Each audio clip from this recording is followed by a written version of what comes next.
Hello, my name is Torben Petersen, and I am an architect from Denmark here at the Royal Danish Academy of Architecture in Copenhagen. I have been given the task to create 3 film segments trying to address the question of how architecture can contribute to the 17 Sustainable Development Goals. In the segment that you are about to see, we will dive into architectural education by visiting Architecture and Extreme Environments, a candidate program here at the Royal Academy in Copenhagen, just some few meters behind me.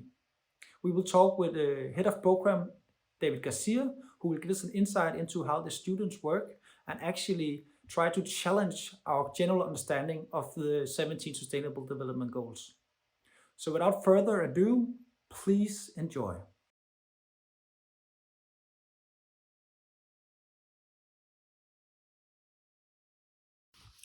My name is David Garcia. I'm an architect and associate professor here at the Royal Academy, and I lead a program, a master program, which is a 2-year exercise in what we call extreme environments, where we challenge the students to visit global places and sites which are under pressure, and challenge them to also find sustainable solutions for our future, engaging with architectural prototypes that they test in a field work for a month-long period, from where they develop an architectural program and design buildings.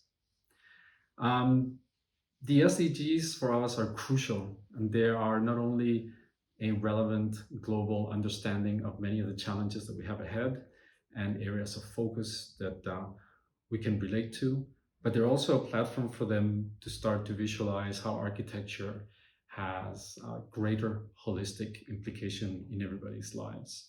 So we might not think that energy production has much to do with architecture, but it could. Or cleaning air has nothing to do with architecture, but it could. And these are many of the questions and foundations that we use the SDGs to challenge what architecture can do in the future. Facade systems have traditionally, and still today, mainly all they do is just protect us from the weather, the rain, and conserve an environment inside as opposed to the environment outside. But one of the many questions we ask is, how can that large surface that traditionally has just been a shell be a proactive surface? For example, as I mentioned, why can't it generate clean air?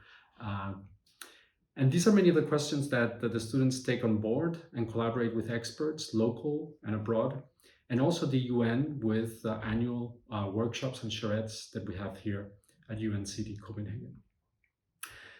We also invite them to be critical about them. So perhaps sometimes some of the SDGs are missing some aspects. So we ask them to also ask questions about the statements that they bear. How can they amplify them? Where do they come from? Are they relevant to all the places that we visit?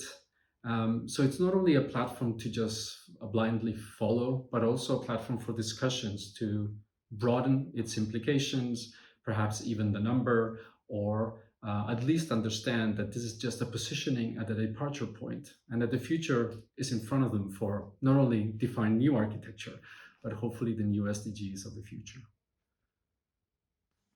So for example, in our sites across the world that we choose from year to year, we've met very specific challenges that students have taken upon themselves to resolve, or at least try to resolve, of course.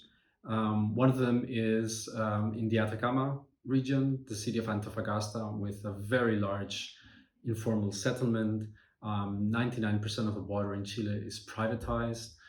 So poor individuals and families and sectors of society have to pay high prices for water controlled by private industries.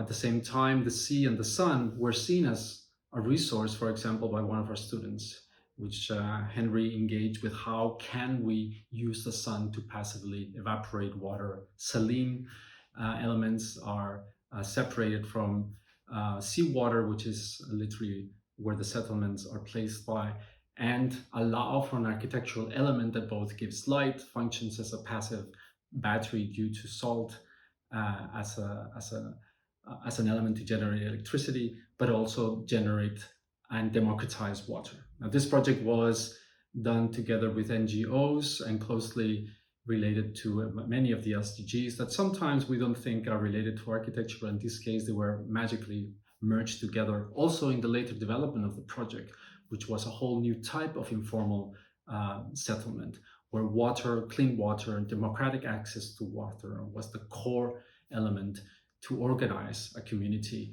of very low means in a very different manner.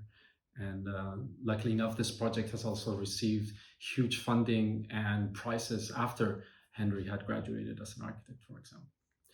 On another note, we have students that have opened up of how local resources and materials can be used instead of importing most of the materials. Even in a place like China, which has used in the past 10 years more concrete than the whole of the US in the past 100 years, imports their sand, even though the Gobi Desert is one of the largest deserts in the world.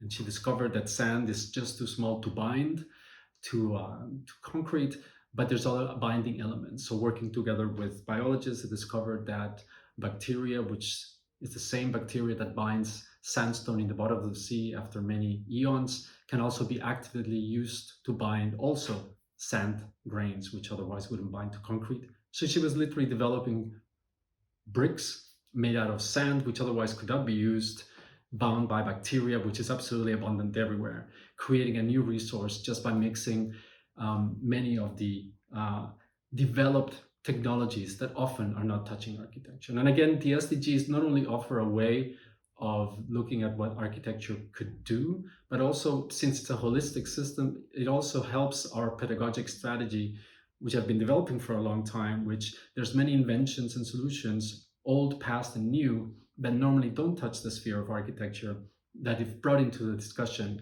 can offer new solutions or opportunities. From cleaning air, pumping it through algae in the Yellow River, to cleaning also water in Tanzania, rid with bacteria through literally playful systems and small bridges of very local technologies, or even the recycling of plastic for local use as an alternative to the imported zinc shingles. So those are many of the potential solutions that perhaps do not solve the world, but most importantly for me, allow the students to feel empowered, that they feel that in collaboration with experts and locals, they themselves can find solutions. As sort of, instead of traditionally how we look at architecture, which is we design, but the palette of materials somebody else takes care of. I think we all have the power to innovate. And I think the SDGs are an invitation to innovation, are an invitation to include challenges in whatever field we are active in. If we were to take them very literally, there's maybe only 2 or 3 of the SDGs challenges that apparently are related to the urban environment or to architecture. But for us, all of them are potentials to reinvent architecture and include them as part of the solution.